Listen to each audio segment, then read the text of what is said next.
Hallelujah. Praise the Lord. Ia le tūle nei tai au. Hallelujah. Amen. Ka tala whatu. Mawhana whatu pa ia mane mabana whoi o le tātou mawhitanga le nei tai au. I le suafa manu malo le tātou li o Yesu Keriso ia e.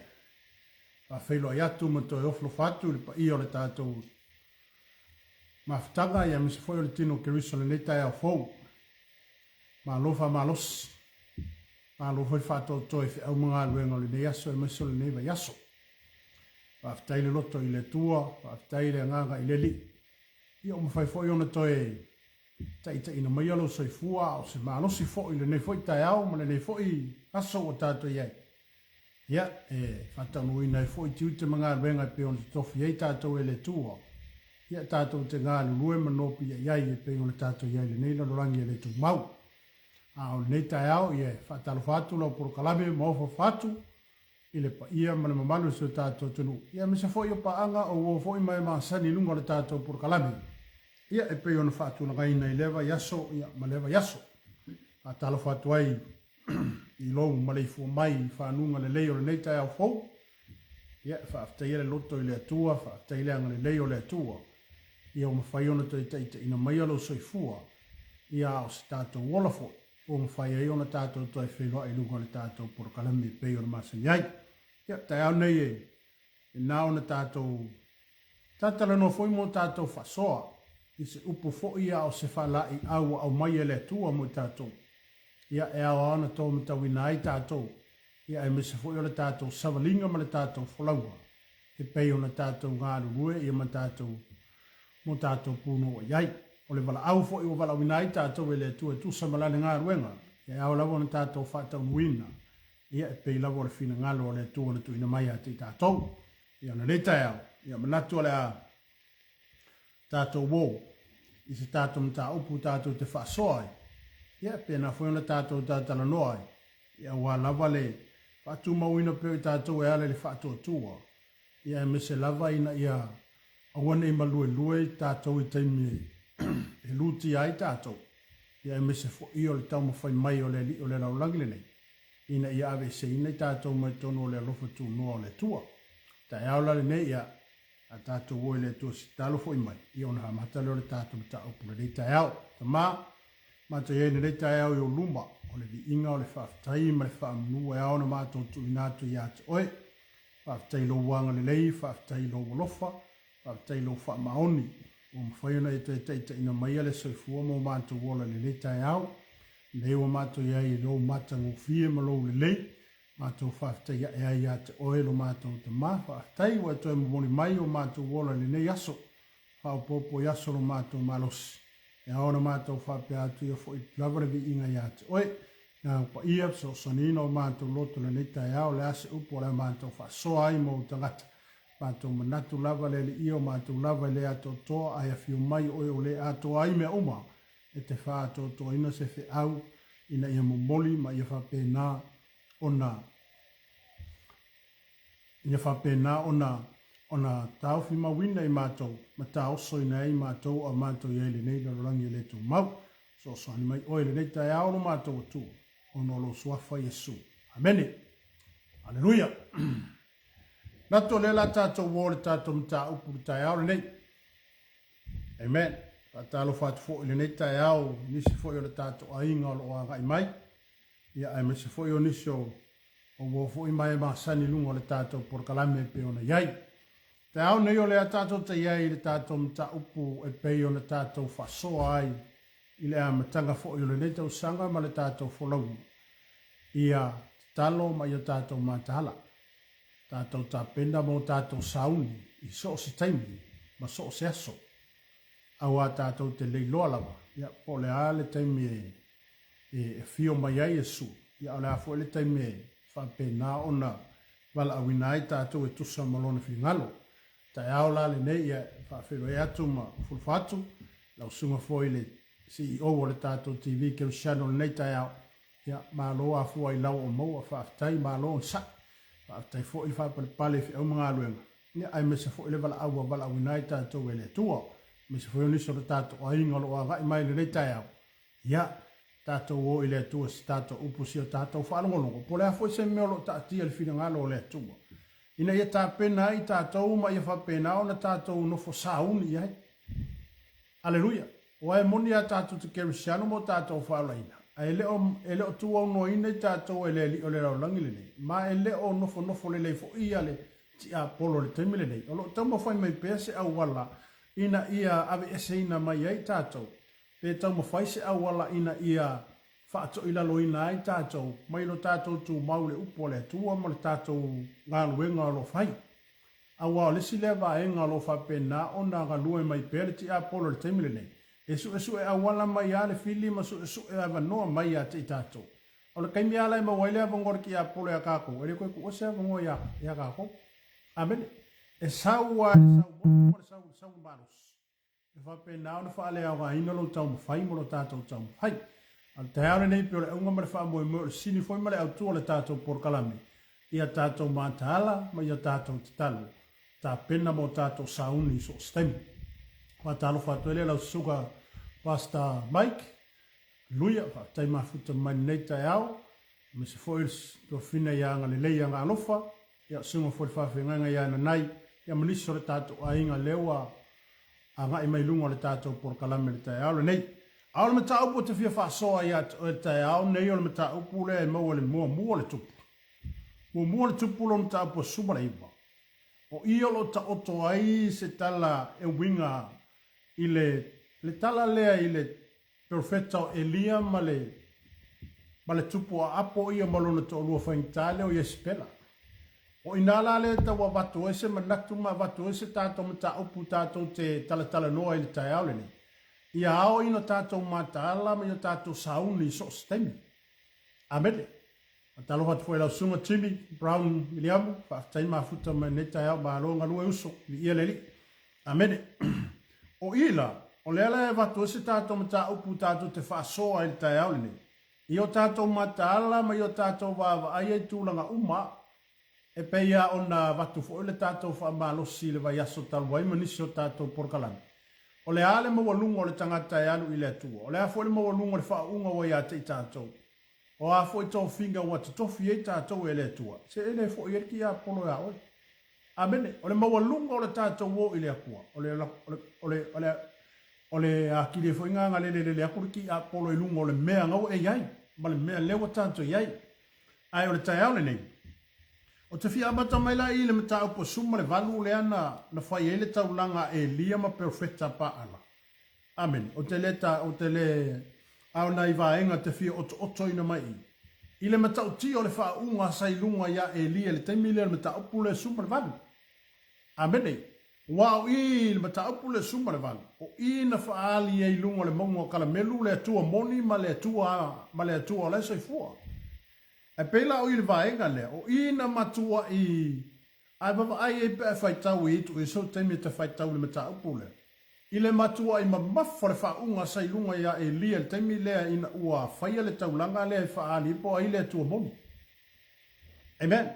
A wā e whaitau le mata upu lea, ai nei vaenga i o te fia watu i le mata upu lea sumare vana. O nā tātou o le mata upu sumare iwa. Amen. O lea whainga o perfeta ia sa... Profeta pepelo ia sa i lunga le maunga lea o kala melu whatasi ma eria. Ai whaitau me ta upu lea, whameo profeta pa ala e whase lau lima sifu. A o profeta a saiwa, e whase lau. A tu whatasi la profeta ia e valu se lau lima sifu lea whaingo profeta pepelo ia. Wai vaila o ka engi profeta pepelo. Amen. Ai e matau lia mai o tātou i loa. O le teimi le leibar vai tau o tātou iai. Tātou mataala i mo meo hanga whaase. Amen. E peia o na tala noa i a sum whapea mai. O tau nei whaase se ina o tau se tasi. A wai to tele o atu i loo ingoa ma whapea mai. Ma pe whapea ane. O ia o poa o fo i ore kemiso.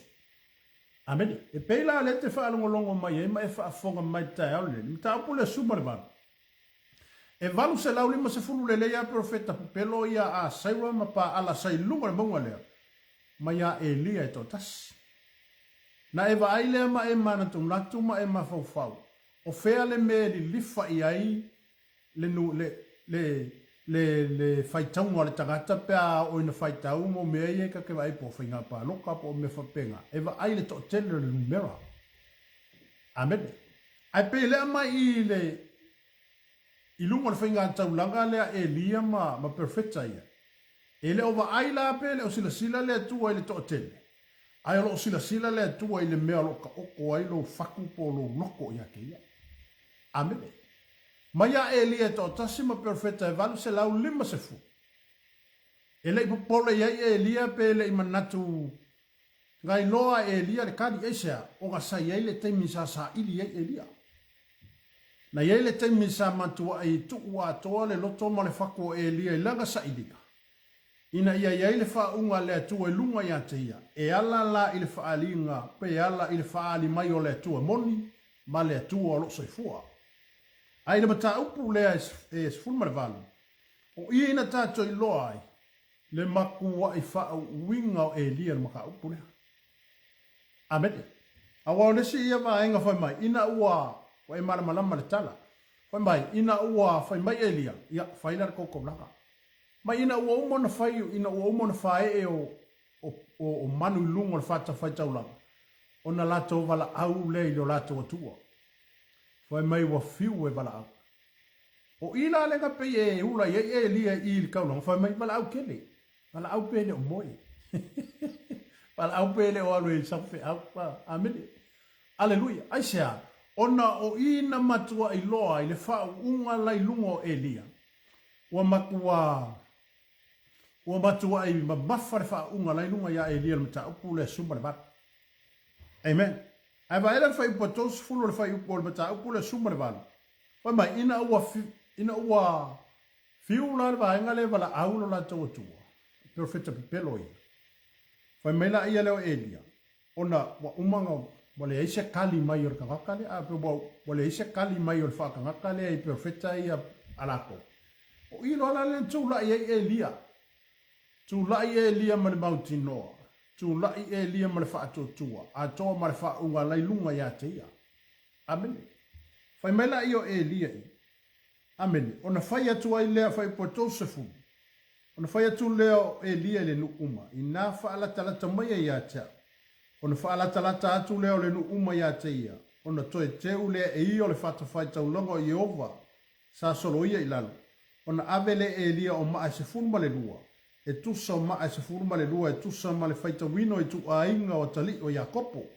O le nao o iai le fionga i ova na whapea. E ingoa o ia Israel. Amene. O se vaenga lan whai upu leo te fia whai tau atu whai pa tō suma le tōnu. Whai meleo e lia, o na whaafu le e ia o whawhie. Ma pena le povi, ma whae e ai lunga o whawhie. O na whai atu le o ia, i nā whaatumu mai ia o kate e wha i le vai. Ma sa saa ai lunga o le taulanga mū. Ma lunga o whawhie. Wai vai sa kaulanga e wha perfa. Amen. Wai vai se umu e whai e mengi vai sa saa i. O le alme sa so. E pe. Amen. E le ola. A o i tātou te ilo ai le tua moni ma le tua wha maoni o le tali tonu iei e lia. Wa e se whae o le manu i lunga le whata whai taulanga. Ku whawhia ku i ma le mangu i lunga. Ai whai mai e lia. Mai mangi vai sa ai lunga i whata whai taulanga. Amen. O i lana tātou ilo ai le mata upu le suma le vana. O le makua o le wha unga sa i lunga o e lia le makua makakia. Ai o mani mata upu e suma le iwa. O nane mele wakupu i perfecta. Wakamoe.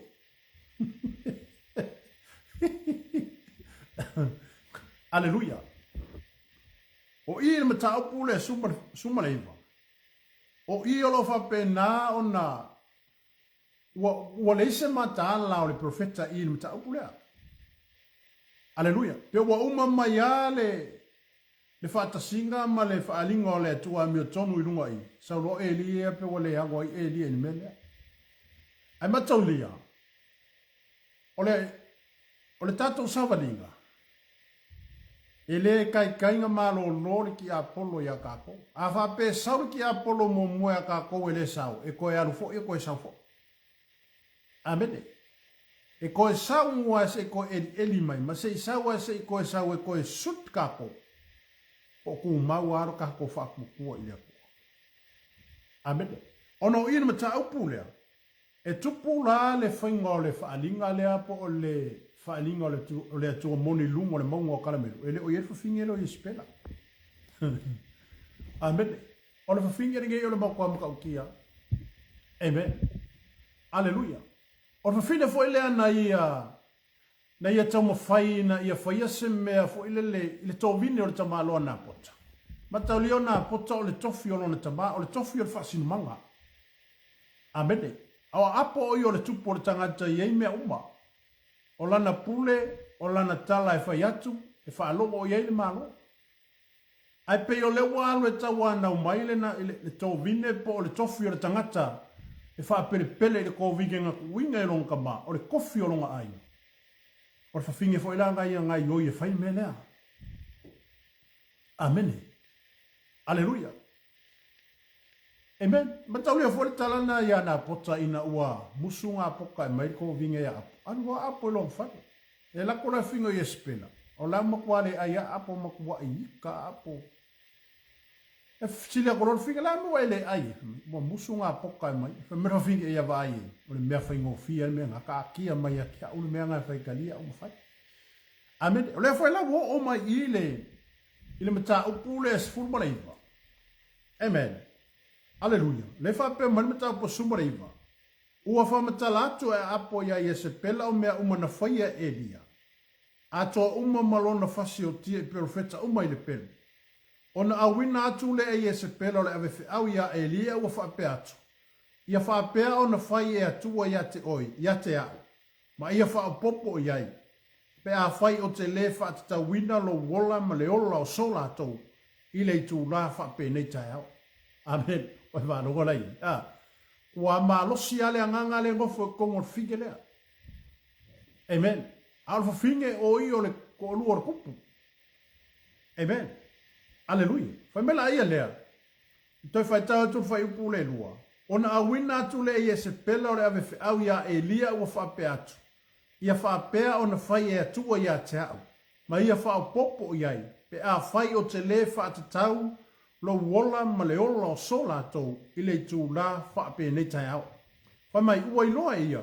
Ona tūla i le o ia ua tiri ola. Ua o ia i Peresepa Yuta. Ua tu ua e ia lan au ona i lea mea. Wai vai lai e le mera o kupu perfect. O la le mera o kupu perfect. One. O whera wha unga le sai ai i le taimi i mata upo sumarwa. Amen. Ai mawhau mai lama e pue mata tom ta upo le tai aule dei. Malu se lau lima se fulu perfecta ia pa ala sa fasiotia e elia. Ga moli mau mailengu o Israelu. Ma tangata sa lato ia i le matau tia tele le wha unga sai lungo elia. I le matau po sumarwa. Ai o mai i le matau po sumarwa. Ele i anu na whawhinga i o.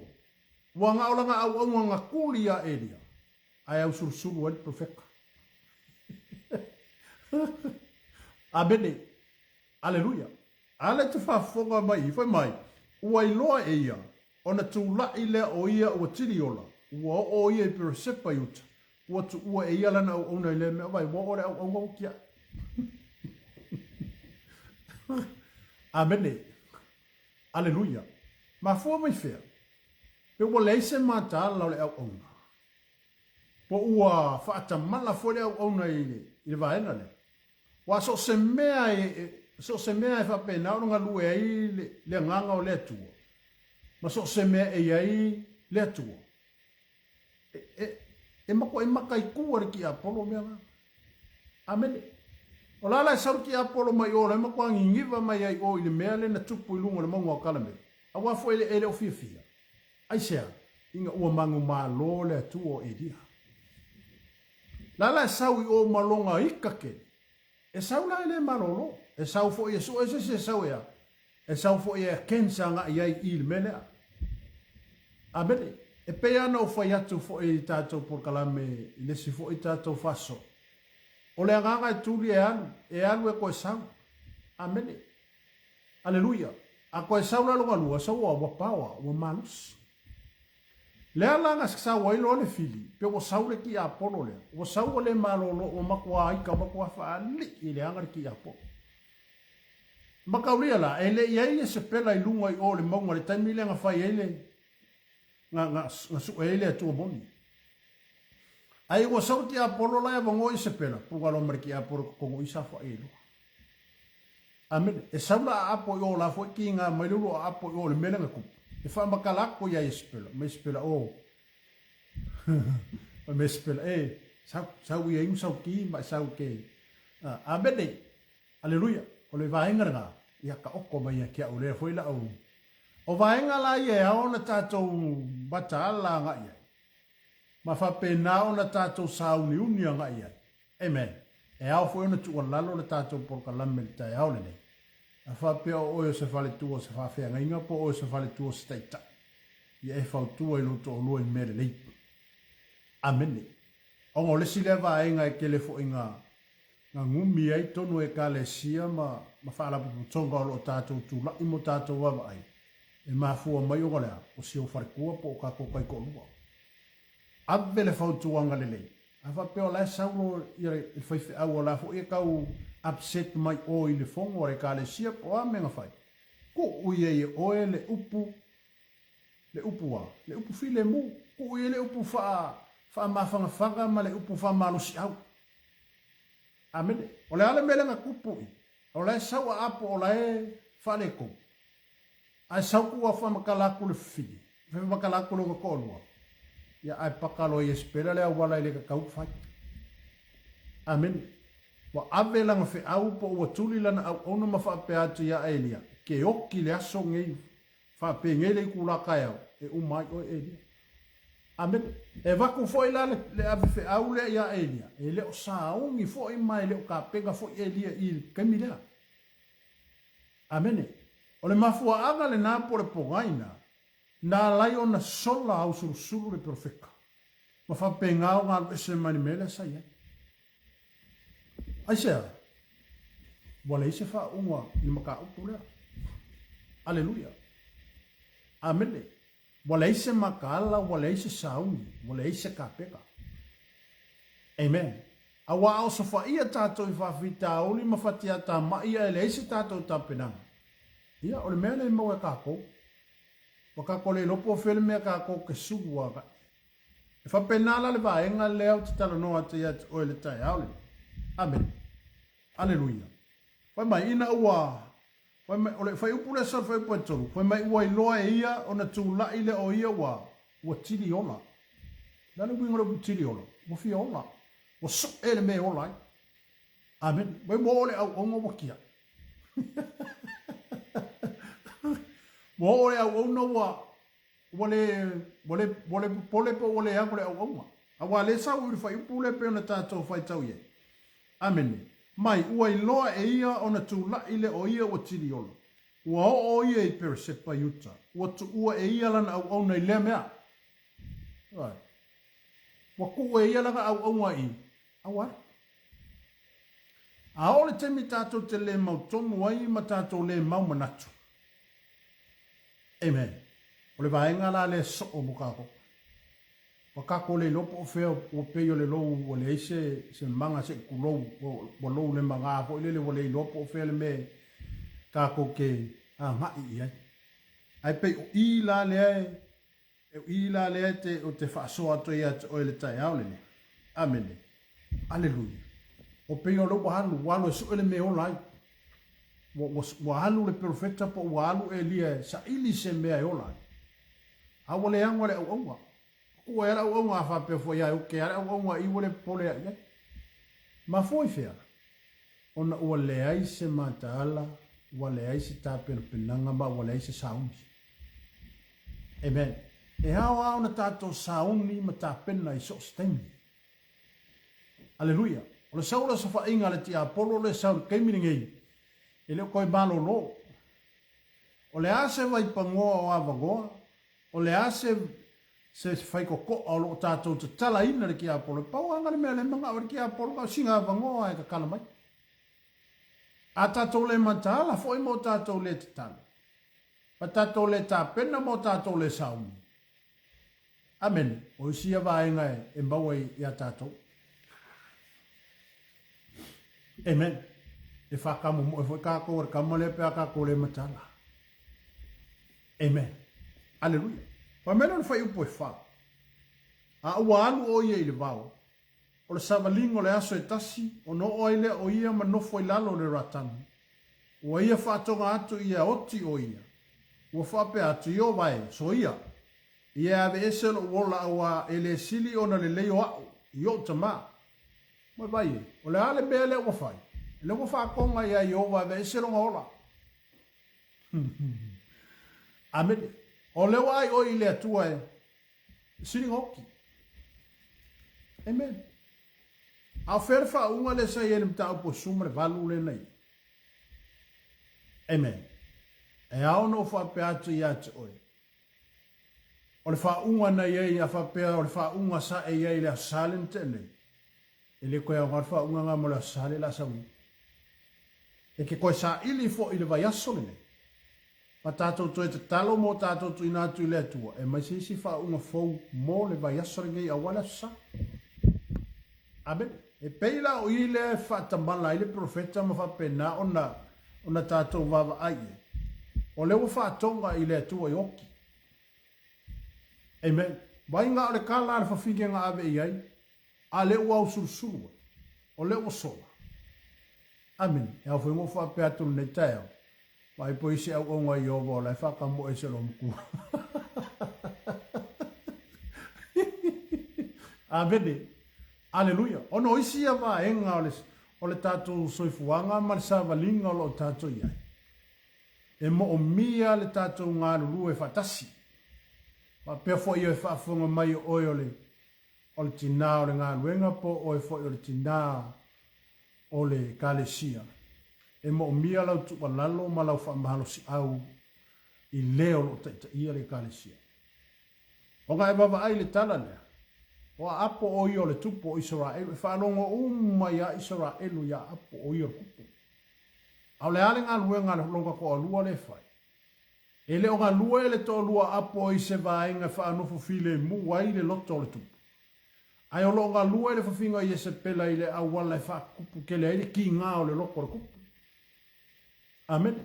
Wa o isi ia vaenga e pei o na tātou whaitau i e. Malo ta oto fo le tusi a whaaringa. Le fa mangaku pe o le nganga o whiwhinge lea. Amen. O le nganga o Yespela. Amen. O le nganga whaase se.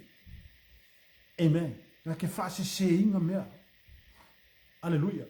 O le ale kongu manga i au mai o le ale mea mai e whaase se a whiwhinge lea. Pe o ne whaaro longo mai tai au ni tātou mtau.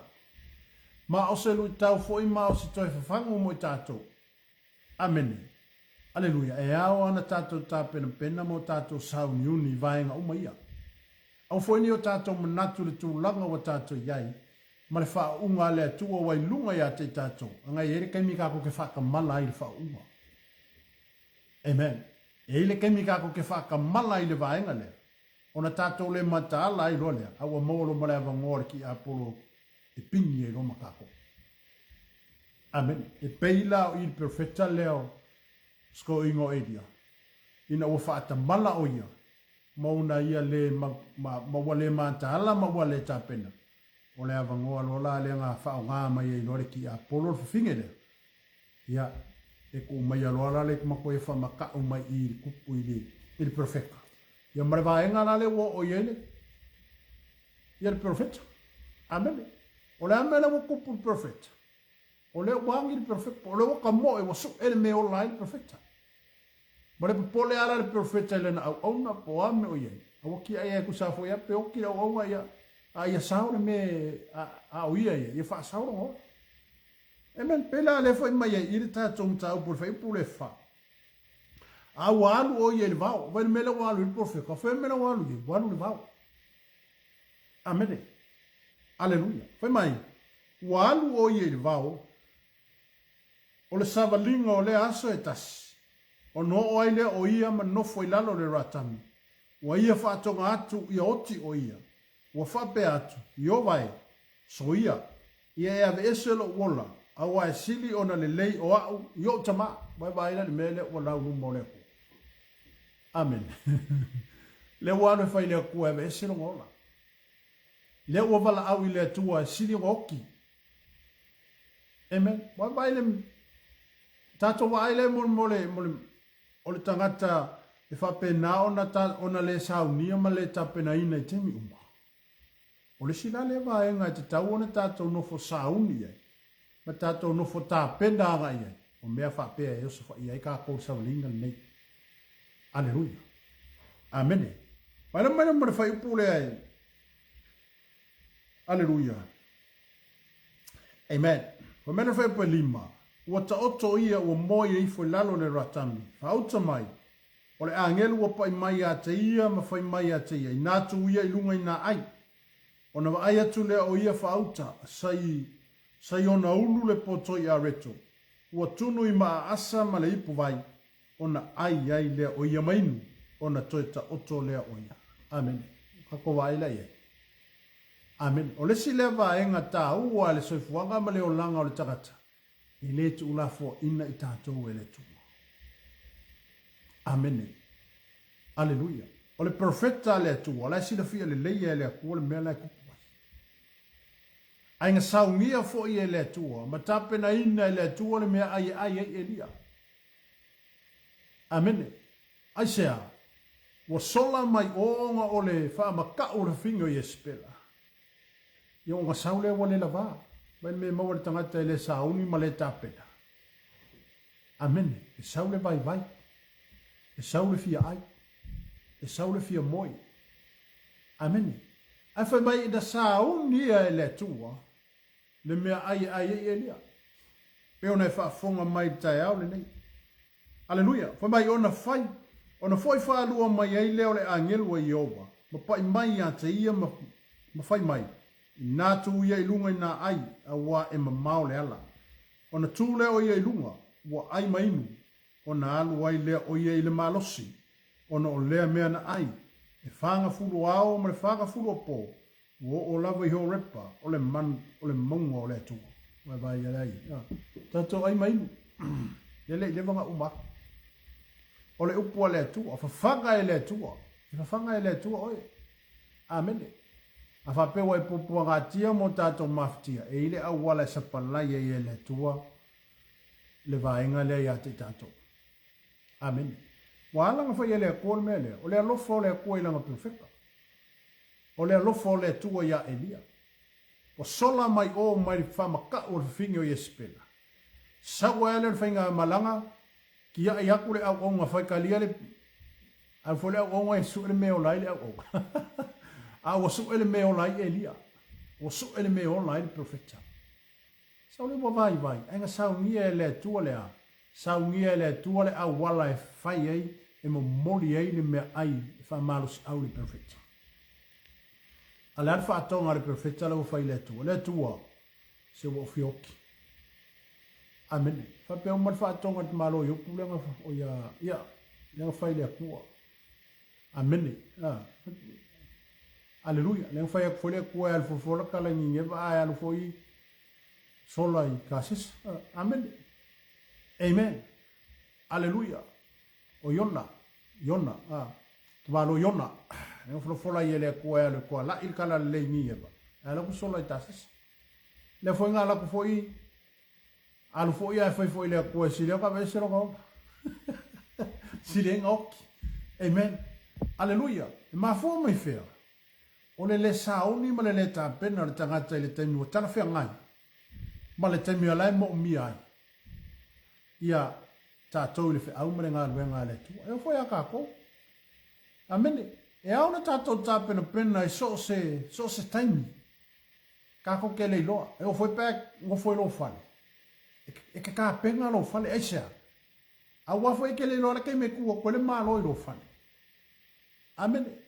A fa fo se ila ka ku le malo lo fale e kala mar foi ko e pa ya kwai pu foi ko ka wa lo masi. Amen. Aleluia. E fio ngo foi le malo ko ngo lo fale. Ele ai.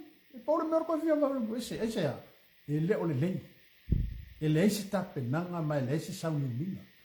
Ai ao na tātou tā pena sosteni, pe aluaku, pe le sau. Kako ka pena. Amene. Tā pena i tātou. Tā pena lo loto. Tā pena lo tangata. Prepare yourself. Prepare your family. Amene. O lo ainga mo tatou ainga o lau whanau ma lau whanau. Tā pena i tatou. Waka ko ke le loa po le ale te me sau ai le atali o tangata. Po le tai au, po le auli, po le awhiawhika ko ke le loa. Amen. Ale le ale sau o Yesu po ai kai me sau ai. Ala ke ku wakuma e sa ungi ma e kapeka. Ai afi o mai la Yesu o le se kapenganga e se le mela ye kako. O le fisili kako ke o. Amen. Ia ki oira o kati. Aleluia. Al kali a whaila au. Kere a? Aisea. Ele ai sa ta penanga. Ele ai sa sa uniuninga. Amen. Amen. Tu uia mea le lalolangi ia e. Fai kalia le lalolangi ia ma la kofo i mea o fai. Ai a whapea te malama i le awhionga le atua mo tātou tanganta ua whata pena ina ma sauni mo le whaamui moi. O le alo whaamui moi le ia. O le alo tātou whaamui moi o loloma. O ka iei whaamui moi le keusano. Amene, talo whatu lau sunga le whaiaonga ulale. La taima futa mai neta yao, ta mete le whasalele. Ia le li. Amene. Aleluia. E peye e watu eila se tātou whamalosi le tai au lene. Ia tātou tā pena. Awangi whasamasama no tātou mafo whau. Awane whatawhata whao tātou lagona. O ka kako ke li loa po le ala kaimi. Amene. Le whai mai Yesu. Anga whapea i loa e ka haka. E onga le whale le kaimi e sauere gaui. Ele e laku o lewa nga whaakani mai. Ahele i loa e ka haka le kaimi e laku ele gaui ro whate. O lo whatu sala ia ile a fio mai o Yesu. E sau e pei o gaui. Amene. A o se gaui e whale kongure mawhawhau se kuru. Amen. E whape haku ia o ke alako e ngā oiro whale ngā ngiri sifururua. E ke alua kua lewa ngā whaakani marika kai o ngare whale i lau sunga pe alako e ngā oiro whale. Amene. A o le whatusa i aile upo le atua. Po le tātou te tala noa i le tai aulene. Amene. Mole meole le ai o se manta ala. Le ai se te talo. Le ai se tapen penanga. Le ai se sauni. Awa le vaenga le na tupu i le profeta ia Elia. Na matua ma mafare fa unga le mata posuma le vale. Ai o mar fa posuma le iwa. Wa las le fa unga sa lunga ya te. Amen. Wa le se fa unga lunga ya te ma fu me fia. Vai ngale kala fa fingele nga kulila nga langa office boy e ka u ye le mele la kupu ai sola. Amen. Nga fa ilo kwa sola no. Ai se wa le mata ala wa le sauni ma wale tapena. Ele moe no le li o le langi nei a te tatou. E alu e ka amilo e koe saua i aki oe. Amen. E koe saua e su e mai oe. Ai a sauna i aki oe. A sauna o whaatumuina i tatou, ma whaoaina i tatou, ma o whaatumuina i tatou le upua le atua, ma le whaunga le atua i lunga i a te tatou. Ele koe saua mai la. Ele ko ye songa pao ya ka ko aisa onga lewe ya te tatou le pule mane mana pe ona tu ina mai e Yesu ya ka ko ke fa pe ko sa kangi ele sa fe au ele suafo Yesu o ke fa ko winga i oe ke wasi hadu sera amen ye hao na tanto wa e hao na tatou mata ala mai o tatou tano ele ko fengo fie kai mine a whapea ai ke e ke leo angoangoa le vai kemi po le vai kauri ngi waka koe. Pea ngai whatatala noa alo ma natu mo tātou lakona. Ono whai atu le te leo tāpena. Ma tātou te leo sauni fo. Amen. Ia tātou nofo sauni. Tātou nofo tāpena. Amen. Aleluia. I me taupuna le peo na tātou whai tau ye. Amen. Whai mela ia leo le whai upu le iwa. Wo yai o ia i le ana. Wo ia nofu ai. Pa auta foi. Wo mai a te ia le fionga i owa o whape mai a te ia e li ai. Se ala o me whaina. O where mele o walafi e lia. No walafi kongo le anga. Amen. Se vai lai ele matau tia tele mole mole le ka penga mole le sao. O lai le sao le whawhinge ele i o mai le whawhinge e a kusamalanga whamakalanga le ngawhai. A leo matua e sulu, a leo matua i alu sulu i alu profeta. Amene. Wale isi ta penanga wale isi saun. Ya umamaya fa mo lenga fa aliele tu moni wo sawape wa relax male au iolo fa pelo male kiapolo mo walora le avangope mo lora kepe taka ilora ale. Hallelujah. E ao na tatou mata ala i teimi uma.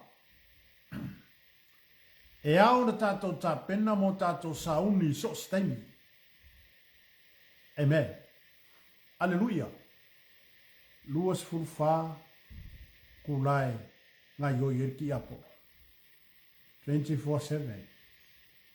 Amen. Kiuke fe o kamange ele malolo e fai sifi. Umale se vaenga malolo saule sifi. Umakule sifi saule sifi. Amen. Aya saula vaenga le o fa penga o le mau tonu male mau tuta to o la ya fa ele o ango kele ka ko le mele.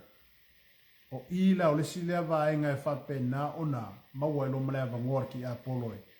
O fa e lo tato. Ai tato matala mo tato talo. Alleluia. Tu la langia fa pele mala mala mala la langi le mele te anga ye male fufuanga mala ta penanga e ala le fa moe le loloma. Ya ta tia la langi. Amen. E upo a Paulo na fai lo ta auto tono le fionga pa ia le tu po Filipi e pe o Efeso na fe mai e po. Ya tato sa ili le langi I mea o le langi. O lo ia Yesu. Tato sa ili le langi. I mea o le langi o mea manu iai. Ele fai mo ka kou la langi me. Ele fai mo tatou ngei mea ka kou ke iai. Wa ole si le fa malo si le apostolo polo na ia tu ina atu ia kon nito mai fa peatu. A fai ngata ile la langi nei mea tatou te mafo fau iai. O sili lo tatou malai iai tangata uma. Amene. A fai ki fa mo lo fale mau ka vale ma mea uma o kupe o mea nge iai. O le ala le fina ngalo le tua ai avelo so ifu malo ola ngangi o ai fai mai yo nei. Amen. Alleluia. O mea wo fo ina le tua moka kou le ka ko ki ngofo le lalo lang. E fa mangu mai le ko ya ka ko. Ai le fai mo ka ko mea ni. Tato te no fo la le lalo lang nei. A wa ye lo tato fa mo e tape na nai tato. Mo le isi la sanga tu atu tu mau. Amene. Sauni ai lo loto mata pena io tato tangata wale ola fou ma le langi fou ma le lalo langi fou. O le foi wata oto pro kalame le tua. O le foi wa umona fola uma mai le tua me ia kako. Ia ke o fala si so kako ai le ngau i me ia. Amene. Alleluia. E fola mai me le lalo langi o me muta, o me uma, o me mavai. Amen. A leo fola mai le manuia o le atua, o le manuia atali, o le manuia e whawa vau. Alleluia. E ao lau na tātou tā pena mo tātou sauni ai. A wā tātou te le loa le teime fio mai ai le atali o le tangata. Alleluia. E ao na tātou tā pena isa le maa ngai o forofolanga le akua leo ka oko I kukongo langa fio pa ia. Le matango fia polo misia le atua leo au mai a te tātou. E aolo na whaatupu ina aiso tātou nau mo so tātou mo so kākou kaumawhai. Inga ia kākou ngau iai. Amene. A umani so ifuanga male o langa ngei ai le whaia sau whiriwhiringa I kalia ai Yesu. Ole whisi, e ke anu reo lai whaanga. Ole kalia lea. Amene. Alleluia. Ole tātou wala I mālole I le ola e whaavavau. O le tātou tali o ke wiso e whai maali ma whaola I lo so e fua mara uola. Ine e tātou sawhanga I le ola ma le manuia o umo na fufola mai e le tua mo I tātou. Amene. Alleluia. Peke loku makakolo. A tātou te le tali a ina ke wiso. Sorry, Ana. Amene. Ene e sela tātou I loa, e sela tātou talia. Amen. E pei au na whai mai o ane le baptiso. E mtapu mua na whai basuma le rua pei au na whai so. Na I lātou e na talia o ia mawhatutu e rona suafane I avatu ai lea manuia. Ina e ta ue lātou o whanau. Amen. E leo whanga umala le akua le larolaki. Ma whai e le atua le tongi ola whai e le atua na sau Yesu e fai le whaamanga longa mole la rolangi uma. Ai le whaanga uma le atua le rolangi esea, anga le te whaafonga le upu le fionga pa ia le atua. Na oi lātou o e na talia. A pēra wa e talia ke riso ma tātou talia Yesu e whai maali ma whaona. O oi o lisia kali ima lisia fingi o le aku. Amene. Ai pe o le wa o atula o tala noa i le vaenga le. Ai pe o le tātou te iai i le mata upu lea. I le sola le profeta. O ma kua sola o sulu le profeta. Amene. Aleluia. O matua i le ai se whaunga sai ai a Elia le temi le mata upu sumare ba. Ale wa o mai fai po sumare iwa. Ma kua i le ai ma se whaunga sea. O le wa sola. Wa ko kongo le angala wa lafi ai. Amen. E whapena uma le tātou savalinga ma le tātou taufutulinga o ieri taimene. E ao na tātou tā ofi ina le whaunga le tua i lunga ia te tātou. Anga ka ko whakamala fo i whaunga. E a fio esere a kua makako. Amene. Aleluia. O aile tagata na whaatambala le whaunga. Samsongi. Amen. Nga ave e le kua. Ma fai e le kua o oio le ngā seli e ke whaasawinga i sala enu mai limo o Filiskia. O lo ulu e le o kia. O le malo si anga le ngā o ka malo Samson. Ai ngā unga fo i ere ki apo. Amene. Aleluia. O ai fo inga wa ma whala kasa mason. Ia on fa fige fo. Amene. Aleluia. O upu whato sina ma upu whaanga ngau loko. Ma upu e makua ko singa ma ka e le whako Samson. Awa ngalo ia te ia lea. Le whao unga lai lunga ia te ia. Amen. Aleluia. Mai ao na tātou tāwhi mawina ra whaunga wa tātou te leo leora kei mea fio e seiri ma manu le kua mai lunga o kako. Amen. E tātou te le mataala lo ma tātou le tāpena. A fio e seiri ma manu le kua mai lunga o kako. Pea kako le makahala i. Ngai loa sama songi wa fio e seiri ma manu le kua. Ele ilo. O mai lo Filiskia fa me wa koe lulu wa kurikimo. Wale aisea. Wale aise ma manu e koe sa. Wale aise manus. Wale ese wafio ese le ma manu le. Wafio ese le fa unga le kua. Amene. Ai ale tupo saulu. Tupo mua o Israel. Amen. Peme unga le loa saulu wafio ese le ma manu le kua. Ai kofu ai le kukongule ka ngale anga ya saulu. Wala mea nga fai mesa, nga o mea lea nga ma mea le nga amaka ma inga fai sa usa. Wa amaka nga process le anga le kukong. Ma foi sia.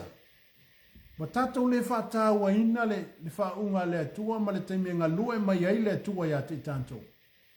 Wa leisa tatou matala, wa leisa tatou talo. Atoa ma leisa tatou tapendanga ma sa tatou sauniuni me fa teime e. Whapenao na fio mai ai le tua. War kala le. Ele ase si perfeka e makua ma mawhare whaunga pa vole perfeka nga whaalua langa whaunga i lungo ai. Ele saia. Alma ta upu le suma le iwa le ate tala no ati. O inga makua i lei ma sa whaunga sa i lungo e lia. Amen. Aleluia. Bai mo oi ko kongo le anga wa lafi ai lia. Leo fesili ai le kua. Lia, le armea o engai whainga. Amen. O le ale mea o e lia ngai whai ko konguina. Aleluia. E a na tatala no atu wha pei atu oe. Amen. Ono o le whai mai le atu. Amen. Aleluia. Whai upo e iwa o le tātou tusile. Mo mua tupu mita pa sumara iwa. Lo wha pea mai. O iai o iai le nu ile ana. Wa ia nofo ai, whaauta fo. O mai a te ia la fionga i ova o whapea mai a te ia. Eri ai, se ala u me whai ina. Ona whai atu le o ia. O matua ma ele ngā au ona o Yehova le atu o au. A wā watu ua ele whananga Isra elu lau whea ngainga wala toso lia i lalo o whata whaitaulanga. Ua whasi o tia fo i la toa perfeta il pelu. Ua toe o au lava ua la toa fia whasi o tia. Vai. Nare mena o vai. O fai excuse. Amene. O mai koe o au perfeka le koe. Fasi o kia uma perfecta. Aleluia. Amen. Ala ala tala le tu ona fai. Fai sumarta. Sema ona feta lai mai lea o ia. Ina ruia o i fafo. Ma e tu ile maunga i lumo i ova. Fa auta mai. Wa fioane i ova o le matangi. Tele foi. Ma le malosi o le peti ai maunga. Ma momo ai papa i lumo o i ova. E le i ova i le matangi. Ua muri le matangi o le mafuie. E le i ova i le mafuie. E muri le mafuie o le afi. E le i ova i le afi. E muri le afi o le leo titi. Amen. Ma le file mu. Amen. O le leo file mu. Ma le titi. Ua whaalongo ai e lia o no fiufi e le o io na mata ilo na ofutele. Ma alu i fafo. Ma tu i le ngutu le anga. Whauta. Wo o mai a te ia le leo o whape mai e liai. Se ala o me whai nā. Amen. Aleluia. Le upule ale a kua whai a e lia. Le ala o mea ngai whai ngā e lia. Wae. Labe wa sawa ia ele ale fai le menga fai ko kia le fai. E foi temi fa penai tato sabalinga. E foi temi fa penai foi le tato galuenga mal meolo tato galurue. Ele kai me fasili ai le ko aka ko me e fa. Ele temi me fasili ngi ai tato ele tu o le ala mata fai o yo lo fai. O le ala tato ti o lo fai. Amen. Vaenga ia pe ona whaasoa atu e atu o le tai aole nei ma whapena o le tātou tatala noa i le tai aole nei. E aoa o le tātou mātala mo tātou tatalo. Amen.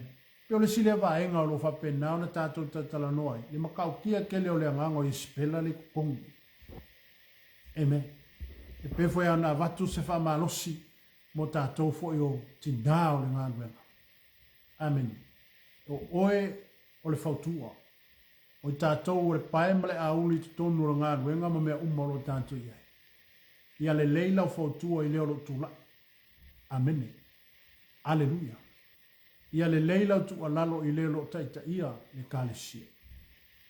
Ia le leila o lau whautua i leo lo taita ia se ministry po se vaenga o le ngā ruenga le tua po so se whalapu toko aisa.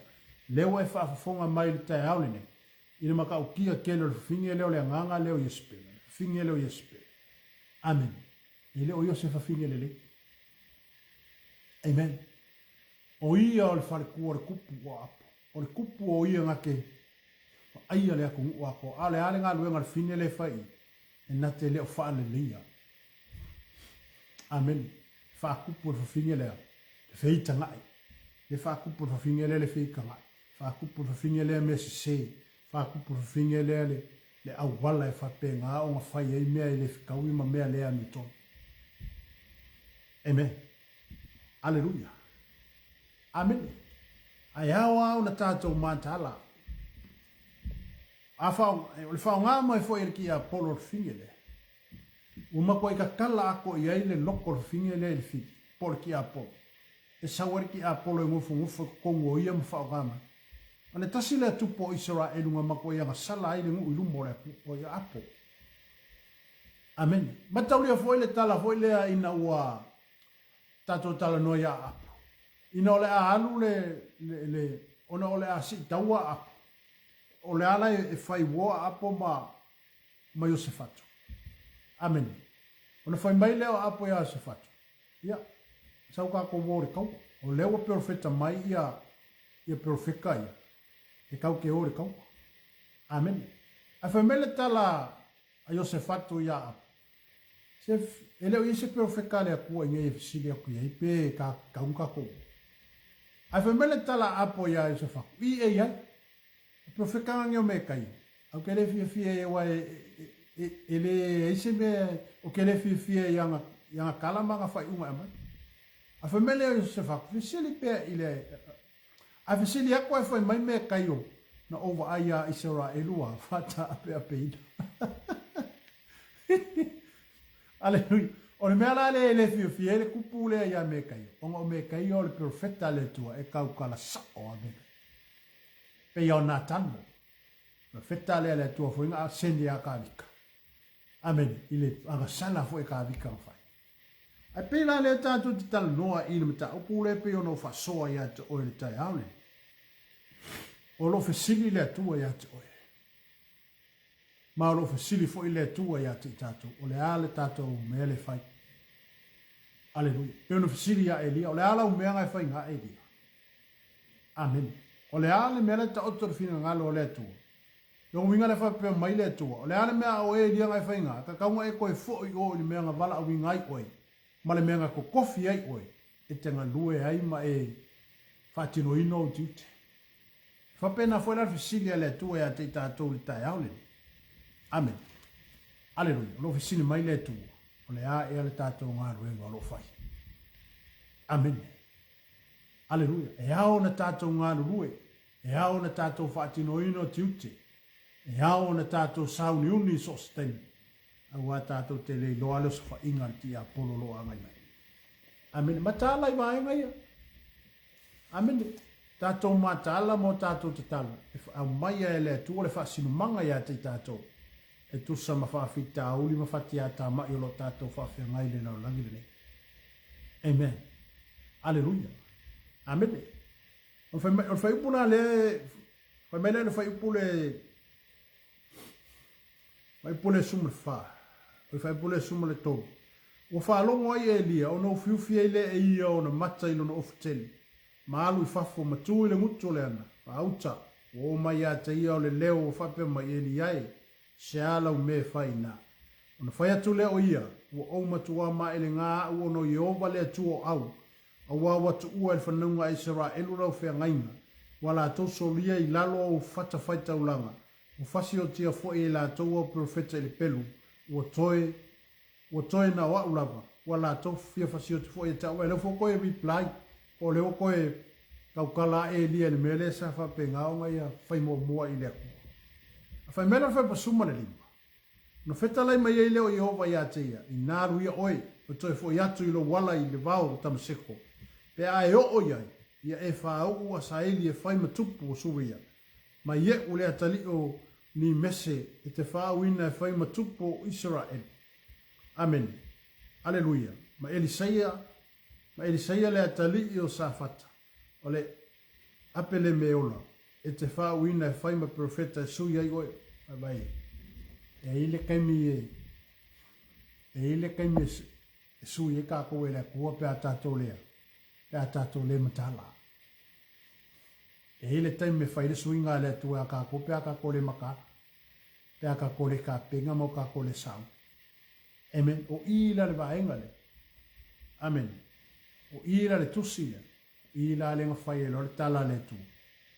Ia, amene, koe fōi le awala ngai sawai, ma ero le wha uka ngaka ie pengo whalau a kola koe ngoa, e whai ma tupo Israel, e whai ma ai whau e saia, ia, e sui ei oi, a saungi oi sau. Amen, aleluia. Nasi fōi le vaenga tā ua le tātou, soi fuanga ma le o langa le tātou te. Le si hoi le mea ka ua. La vea iwa e le kua pe asisira mai le kua wakau whale tonu tātou. Amen. A wala au mai lolo e kua kako keo. Kako wolo. A wala au mai lolo e tua ki sau. Alu mo. Amen. A wala au mai le kua kako keo. Ako ala wakako peo le kangi e skia hoi. Wala au mai le tua sau e mai o lau loa le kele o mea ngai e whaia I lumbo le ako. Ale se fulu lima kau sanga koe wha popo ia eskia. O inga anko ia, koe wha ale kongo ia eskia. Amen. Aleluia. Ai mai le tala anga o eskia ma le temi tupo eskia ma le temi na tono Israel. Amen. Na makuwa I koe le lei mea nga whai eskia. Ai ngō wala o ile koe saunga e sau. A kangi. E le fioki. Amen. Ai nga koe wha popo la ia le tu o le se fulu le lima tau sanga. Ai ngā vela ma mea ngā whaale kongo e lorka ungo eski. Pena fwoi tātou ai whaafonga mai fwoi di tai aune le tātou mtaupu. E aunu whape atu. Ka penga lo wola, ka penga mo woki. Amen. Ka penga o kako wola, ka penga mo kako woki. A wā tātou te lefi hola i ai whaanga wau la. E kei me ke oki, e fwoi kei me ke oki. Ai leo na tātou whioti. A ua mauti noa mo tātou mo tātou I lole le tau unga o le savalinga ia ma le tātou tau tulinga rofa. I le kako whio ki a ela e kako ke ia Yesu. Amen. Ma mera o Paulo, pe tātou te ola, pe tātou te oti. Ia tātou oti moleli. Amen. Aleluia. Ia tātou whioti moleli. A wale ale o ngā laulangi mau wailo kako wola. E nei se me mawai. Ma le whawhangonga e whawau, ma le afi le whakali mai. O le laulangi fo ile nei tātou te nofo ai. Wa uma fo i ona fufola mai e le tu. Laulangi le ke kako ke ele ka ngu se le lei. Wa uma o ngai ei le afi e whawau. E susungu i ngai le laulangi le. Aia tā pena oi. Tā pena i tātou. Tā pena o tātou tagata.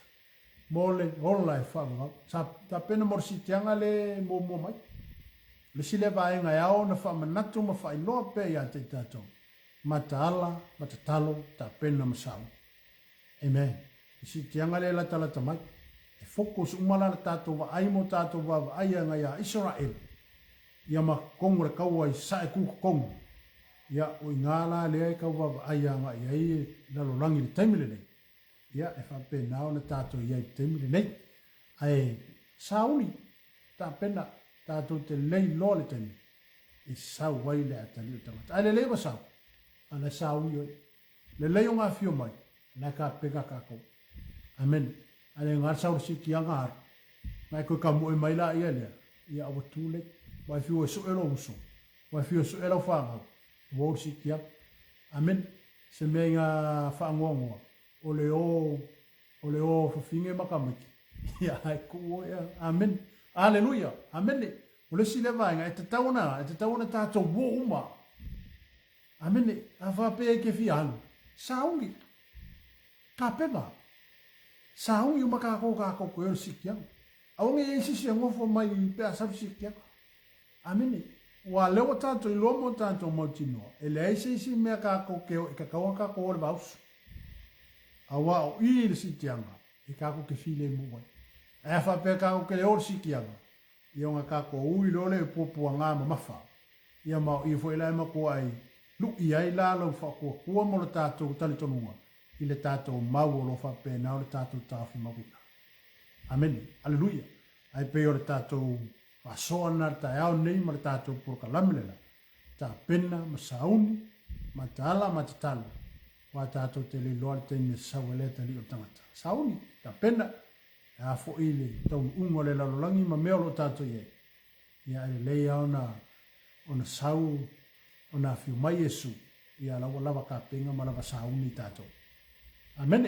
Ia pe o le tātou pokalamena le tai au ma ia i loa. Ma tātou montinoa. Whai keke i anganga whaase. Ia i makala i anganga whaase. Kua kele al mea ngare o saukaimi nei. Amen. Te talo o i le atua. I sosoani ina i tātou e ala le sosoani le mano le anganga pa i o le atua i ate oi. Na te whaasino atu i ate oi. Ma te sosoani mai fo i ate i tātou. Kele o le anganga whaase. Al ka ngaka e mawhai anga whaase se inga lau filifilia. Pe ale matala. Pe ale sauni. Pe ale tapena. Amen.